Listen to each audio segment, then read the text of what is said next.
Hello everyone. इस session में हम लोग डिस्कस करेंगे कोनिक सेक्शन के दो बहुत ही अच्छे प्रॉब्लम, जिसमें अलजेब्रा का थोड़ा तड़का लगा के इसको इंटरेस्टिंग बनाया गया है और जो कि आईआईटी जेई का फेवरेट एरिया भी माना जाता है। So let's start. देखो, क्वेश्चन है, आपको आपको दो कर्व दिया गया है। एक कर्व ये दिया हुआ है और दूसरा ये कर्व दिया गया है। ये दोनों कर्व चार पॉइंट पे इंटरसेक्ट कर रहे हैं। तो उन सभी पॉइंट्स का -3, -3, 2 से डिस्टेंस के है। तो आपको के की वैल्यू, के/10 की वैल्यू बतानी है क्या होगी। So let's start. अब अगर आप इस कर्व को देखेंगे तो ये हमें क्या दिख रहा है? एक सर्कल जिसका सेंटर क्या है, -3, 12, और रेडियस, रेडियस आपको दिख रहा है -72। This is nothing but 9। क्या 9? अब दूसरे यानी हम इस कर्व को बोल सकते हैं कि this is x+3 whole square plus y-12 whole square is equal to 9 square. अब दूसरे कर्व के बारे में बात करते हैं। इस कर्व को आप बोल सकते हो कि this is x² plus 6x, okay, plus 9 minus y² -16y plus 64। तो अगर आप देखो, इस 46 को मैं इधर लेके जा रहा हूँ, इधर हमने 9 ऐड किया तो इधर भी हम लोग 9 ऐड करते हैं। इधर हमने -64 को सब्ट्रैक्ट किया तो 64 इधर भी सब्ट्रैक्ट करते हैं। तो ये वैल्यू दिख रहा होगा x+3 whole square -y-8 whole square is equal to, या, -9। तो ये हमारा एक सर्किल और ये हमारा रेक्टेंगुलर हाइपरबोला दिख रहा है। अब दोनों कर्व चार पॉइंट पे इंटरसेक्ट कर रहे हैं। सबसे पहले हम लोग एक रफ डायग्राम बनाते हैं दोनों कर्व की। ये हमारा सर्किल है जिसका सेंटर हमें दिया हुआ है -3 और 12। अगर आप देखेंगे तो ये डेफिनेटली वाई एक्सिस को इंटरसेक्ट करेगा।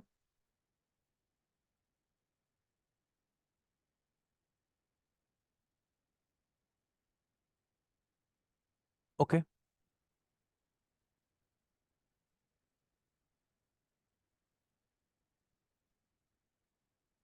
अब इस कर्व के बारे में अगर बात करें तो इसकी सेंटर क्या है, -3, 8। अच्छा, इस टॉप पॉइंट के बारे में अगर आप बात करें तो ये टॉप पॉइंट क्या होंगे? आप तो इस कर्व पे देख लो, एक्स की जगह -3 रखोगे तो ये value y-12 whole square is equal to 81। तो ऑब्वियसली हम बोल सकते हैं कि y की दो वैल्यूज पॉसिबल है। एक y-12 हो सकता है और एक y-3 हो सकता है। क्या? सो इस वैल्यू के बारे में, सॉरी, ये वैल्यू हम 21 बोल सकते हैं।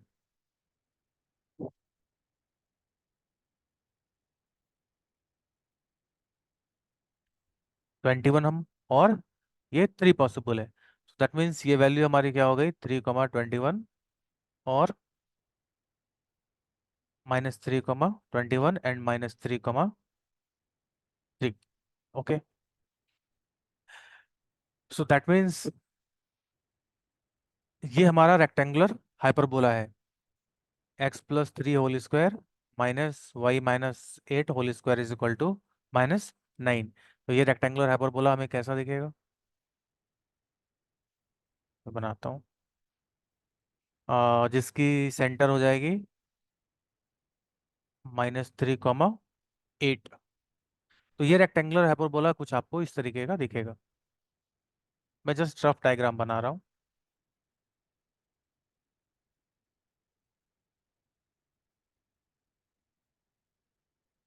ओके। अब ये मान लेते हैं हम लोग, ये जो चार पॉइंट है वो इंटरसेक्टिंग पॉइंट है, P, Q, R, S। अब हमें इसी चारों पॉइंट की डिस्टेंस बतानी है -3, 2 से। तो आप इस पॉइंट को मान लो ए, यानी हमें बताना है AP plus AQ plus AR plus A S की वैल्यू क्या होगी, जो कि हमें के दिया हुआ है, और तो k/10 की वैल्यू बतानी है। ओके। अब देखो, सपोज हमने क्या किया, इस पॉइंट को मान लिया x1, y1। ये पॉइंट हो गई आपकी x2, y2, और x3, y3, और x4, y4। अभी हमें ये पॉइंट्स निकालनी है, तो हम क्या करते हैं, इस दोनों इक्वेशन को सब्ट्रैक्ट करते हैं। x² + y² + 6x - 24y + 72 = 0। x² - y² + 6x + 16y - 46 = 0। तो अगर आप इसे सब्ट्रैक्ट करोगे तो ये वैल्यू क्या दिख रही है, 2y²। ये भी कैंसिल, ये -40y + 118 = 0। टू कैंसिल कर देते हैं, तो y² - 20y + 59 = 0। तो यहाँ से हमें एक बात समझ में आ रही है कि ये चारों पॉइंट इस कर्व पे लाई करेंगे, इनके वाई ऑर्डिनेट इस पे लाई करेंगे, यानी वाई की दो ही वैल्यू पॉसिबल है, y1 और y2। अब वाई की दो वैल्यू पॉसिबल है, y1 और y2। दैट मीन्स इस पॉइंट का कोऑर्डिनेट, इस पॉइंट का कोऑर्डिनेट सेम होगा, इस पॉइंट का कोऑर्डिनेट और इस पॉइंट का कोऑर्डिनेट सेम होगा। इस प्रॉब्लम का सबसे बड़ा कैच यही है कि ऑब्वियसली चारों पॉइंट्स रियल है और वाई की हमें दो ही वैल्यू पॉसिबल है। क्लियर। तो अब हम यहाँ पे क्या बोल सकते हैं, इस पॉइंट को आपने माना है y1, ये पॉइंट आपने माना y2, तो आप इसे भी क्या बोलोगे, ये y3 नहीं y2 होगा, ये क्या होगा, y1 होगा। क्लियर। अब ध्यान से देखें, हम निकालते हैं एपी की वैल्यू। एपी की वैल्यू क्या होगी, x1 + 3 whole square plus y1 - 2 whole square √। अच्छा, अब अगर हम बात करें इस x1, y1 की, ये तो इस कर्व पे भी लाई कर रहा है, यानी इसके इक्वेशन को भी सेटिस्फाई करेगा। तो आप क्या बोल सकते हो, x1 + 3 whole square plus y1 - 12 whole square = 9 होगा। x1 + 3 whole square plus y1 - 12 whole square = 9 square होगा। अब इस वैल्यू को हम यहाँ पे सब्स्टिट्यूट कर सकते हैं, तो ये वैल्यू क्या आ जाएगी, 81 - y1²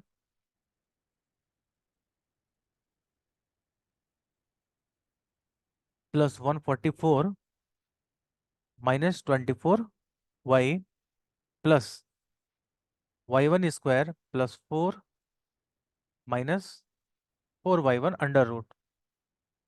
मैंने यहाँ पे x1 + 3 होल स्क्वायर को यहाँ से रिप्लेस कर दिया। ओके। अब देखें, यहाँ से ये वैल्यू कैंसिल होते हुए दिख रही है। चलो हम लोग सॉल्व करते हैं इसे। तो ये वैल्यू हमें क्या दिखेगी, 24 माइनस, दैट इज 20y1, और ये वैल्यू हमें क्या दिख रही है, 85, and this one I think -59। या, यस करेक्ट। या करेक्ट। अच्छा, अब अगर आप ध्यान से देखो, तो ये जो y1 है, ये y1 इस इक्वेशन को भी सेटिस्फाई करेगा। y1² - 20y1 + 59 = 0। तो आप यहाँ से क्या बोल सकते हो, y1² की वैल्यू क्या होगी, 20y1 - 59, जो कि हम यहाँ पे लिख सकते हैं। दैट मीन्स ये वैल्यू हमें क्या होते हुए दिख रही है, √y1², जो कि हमारा क्या होगा, मॉड y1 के बराबर। अब अगर हम बात करें तो ये सारे पॉइंट्स y1 y2 सभी क्या है, एक्स एक्सिस के अबव है। दैट मीन्स इस वैल्यू को हम लोग क्या बोल सकते हैं, y1 के बराबर। ओके। तो यहाँ से हमें क्या दिख रहा है कि एपी हमारा किसके बराबर हो गया, y1 के बराबर। ओके। एपी आपका y1 के बराबर हो गया। सिमिलरली आप क्या बोलोगे, ए क्यूब किसके बराबर हो जाएगा, y2 के बराबर। ए आर आपका किसके बराबर हो जाएगा, ये भी हमारा, ये डिस्टेंस भी हमारा क्या हो जाएगा, y2 के बराबर। और ए एस वैल्यू हमारा किसके बराबर हो जाएगा, y1 के बराबर।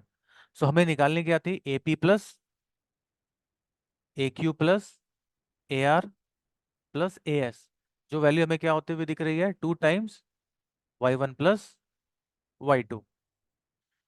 नाउ y1 + y2, यहाँ से हम क्या बोल सकते हैं, ये दो रूट है इसके, y1 + y2, जिसकी वैल्यू किसके बराबर होगी, y1 + y2 = 20। तो यहाँ पे हम क्या लिखेंगे, 20। सो ओवरऑल वैल्यू क्या होगी, 40। सो ये एक बहुत ही अच्छा प्रॉब्लम था, जिसमें थोड़ा अलजेब्रा को मिक्स करके कॉनिक सेक्शन के प्रॉब्लम को ट्विस्टेड किया गया था। आई होप आपको समझ में आया होगा। ओके, नेक्स्ट प्रॉब्लम पे आते हैं। देखो, इस क्वेश्चन में क्या बोला गया है, एक पॉइंट पी है जो मूव कर रहा है, such that sum of slope of the normal drawn from it to the hyperbola x y is equal to 16 is equal to sum of ordinate of fit of normal. The locus of P is a curve C। और इस curve सी निकालने के बाद हमें ये इस curve सी पे based in दोनों प्रॉब्लम को सॉल्व करने हैं। तो इस पूरे प्रॉब्लम का मेन पॉइंट क्या है कि हमें ये कर्व सी क्या होगा ये निकालना। चलिए देखते हैं। सबसे पहले हम अपने हाइपरबोला को रफ डायग्राम बनाते हैं।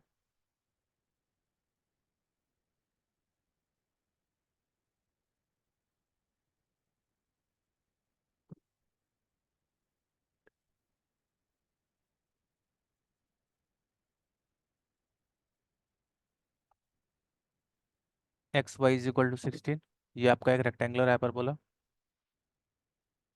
ठीक है, अभी हमें क्या बोला गया कि कोई भी पॉइंट इस तरह से पी, सपोज मान लो पी मूव कर रहा है, एच कॉमा के हमने मान लिया इसे, क्योंकि हमें इसी का लोकस निकालना है। यहाँ से जो नॉर्मल इस पे ड्रॉप किए गए हैं, इन सभी नॉर्मल्स में भी यहाँ से दो नॉर्मल, तीन नॉर्मल, चार नॉर्मल ड्रॉ किए जा सकते हैं। हम लोग आगे देखेंगे वो कैसे डराइव होगा। स्लोप ऑफ नॉर्मल और इसका जो पॉइंट होगा जहाँ पे ये इंटरसेक्ट करेगा, इसके ऑर्डिनेट का सम आपस में इक्वल है। तो अभी हम लोग क्या करते हैं, इस पॉइंट को मान लेते हैं x1 y1। ओके, अब हमें पता है रेक्टेंगुलर हाइपरबोला में x² xy = c² में हमारा फॉर्मूला क्या होता है नॉर्मल का। अगर कोई भी पॉइंट x1 y1 इस पे लाई करता है तो x1 - y1 = x1² - y1²। आप इसे डिफरेंशिएट करके कैलकुलस के से भी निकाल सकते हैं, लेकिन अगर फॉर्मूला याद रहेगा तो हमारा कैलकुलेशन रिड्यूस होगा। ओके, अब हम इसे पैरामीट्रिक पॉइंट में चेंज करते हैं। x1 को हम लोग क्या लिख सकते हैं, ct। c का वैल्यू यहाँ पे ऑलरेडी दिया हुआ है 4 4t, 4/t। x1 और y1 को इससे रिप्लेस करते हैं, 4t x - 4y/t = 16t² - 16/t²। Simplify करते हैं इसे हम। अच्छा, ये हमें पता है कि ये नॉर्मल हमें कहाँ से पास कर रहा है, h कॉमा के से, तो h कॉमा के को सेटिस्फाई करेगा। 4t h - 4k/t = 16t² - 16/t²। तो ये वैल्यू क्या, अब इसे सिंप्लीफाई करो, 4t² h - 4k/t = 16t³ -16/t²। ये टी आपकी कैंसिल, यहाँ से आप 4 को भी कैंसिल करेंगे और टी इधर मल्टीप्लाई करते हैं। तो फाइनली आपको क्या दिखेगा, t³ h - t k = 4t⁴ - 4। सारे वैल्यूज को उधर ले आओ, 4t⁴ - t³ h + tk - 4 = 0। तो यहाँ से हमें क्या दिख रही है कि टी की कितनी वैल्यूज होंगी, 4। दैट मीन्स हमारे पास कितने नॉर्मल मिल सकते हैं, 4 नॉर्मल्स। तो मैं जस्ट रफ डायग्राम के लिए मैं नॉर्मल्स ड्रॉ कर रहा हूँ। ये 4 नॉर्मल्स हैं, लेट सपोज। तो मान लेते हैं इसके रूट क्या है, t1 t2 t3 t4। तो ये पॉइंट्स क्या हो जाएंगी, 4/t1 comma, sorry, 4t, 4/t1। इस पॉइंट को बोल सकते हो 4t2, 4/t2।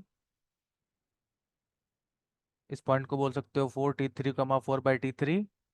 और ये हमारा 4t4, 4/t4।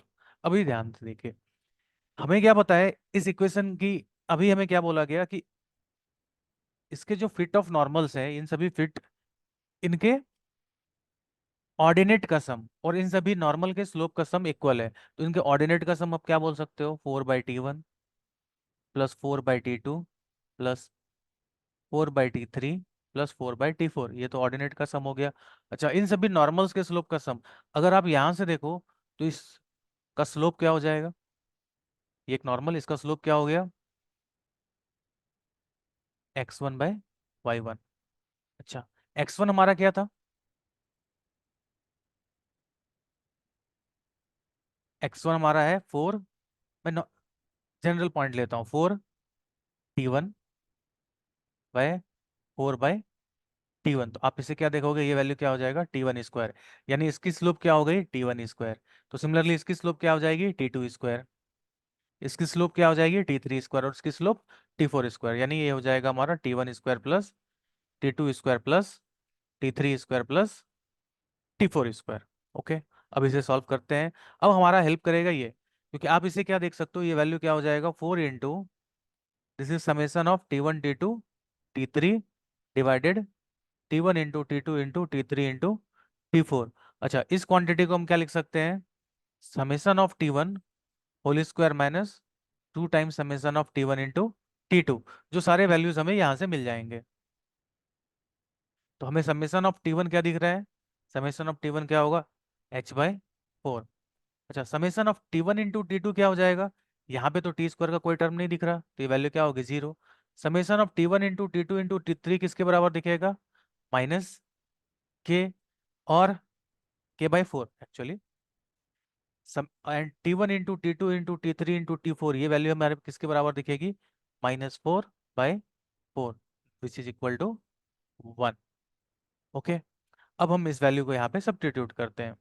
तो 4 इंटू, ये वैल्यू हमें क्या दिख रहा है, -k/4,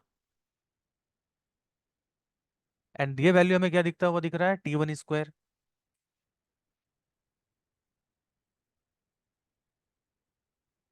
हाँ, -4/4, ये -1 होगी ना। Okay, divided -1, I hope clear. Now this value will be h² by 16, ये वैल्यू तो हमारे 0 हो गई, तो ये कैंसिल। सो हमें h² इज इक्वल टू क्या दिख रहा है, 16 k। दैट मीन्स ये हमारा x² is equal to 4y। ये हमारा क्या हो गया, कर्व सी का लोकस। अब बोला जा रहा है कि आपने कर्व सी पे कोई भी टेंजेंट बनाया जो ऑर्डिनेट एक्सिस को ए एंड बी पे कट कर रहा है। आपने कर्व सी पे टेंजेंट बनाया जो कोऑर्डिनेट एक्सिस को ए एंड बी पे कट कर रहा है, तो locus of middle point of A B क्या होगी, ये बताना है। देखते हैं, कर्व हमारा क्या आया था, x² is equal to 4y। Okay,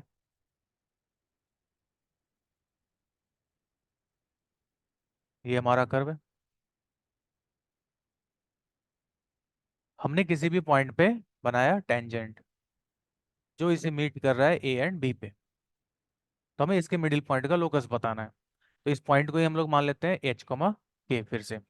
अच्छा, बेस्ट होगा कि अगर हमने इसका क्या लिखा, पैरामेट्रिक फॉर्म में इक्वेशन, हमने x² is equal to 4ay में पैरामेट्रिक फॉर्म में इक्वेशन पढ़ा हुआ है, जो किसके बराबर होता है, xt is equal to Y plus AT² okay, clear है।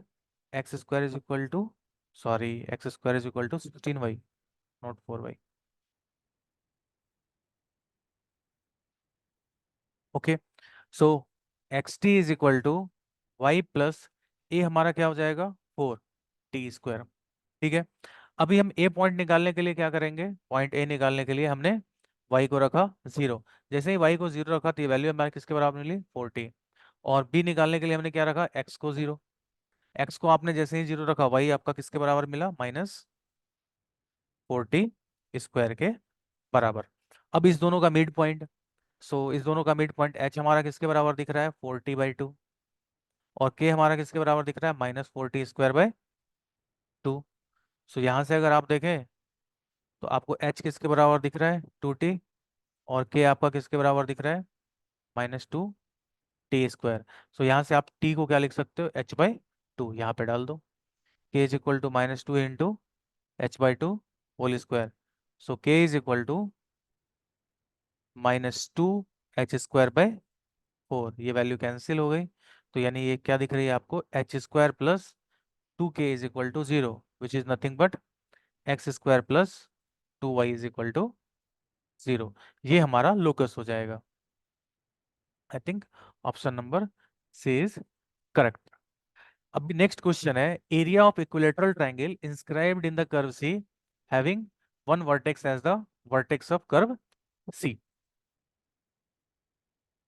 अब इसी इसी क्वेश्चन में यहाँ पे बोला गया है, दिस ऑल आर इजी फंस।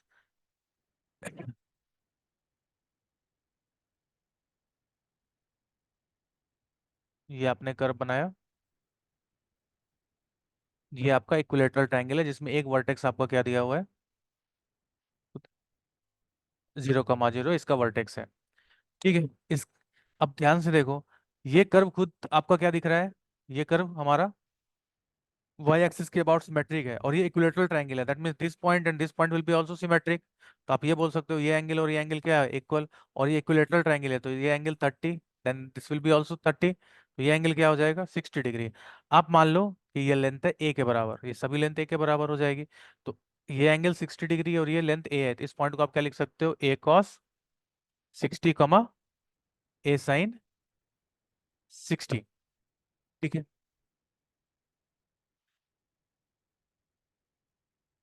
अब ये पॉइंट हमारा कहाँ पे लाई कर रहा है, कर्व पे लाई कर रहा है, x² is equal to 16y पे। ठीक है। ए हम, आप इसे क्या बोलोगे, a/2 और √3 a/2। इस पॉइंट को यहाँ पे सब्स्टिट्यूट करो, a² by 4 is equal to 16 into √3a/2। So ये वैल्यू हमें ए कैंसिल 32 √3 दिख रहा है। अब हमें निकालना क्या है, एरिया ऑफ द ट्रायंगल। तो इसका एरिया क्या हो जाएगा, √3/4 a²। तो √3/4 a², that means 33 into root, sorry, 30 into 3। So ये वैल्यू हमें क्या होता हुआ दिख रहा है, this is 32 into 8 into 3। So 33 into 24,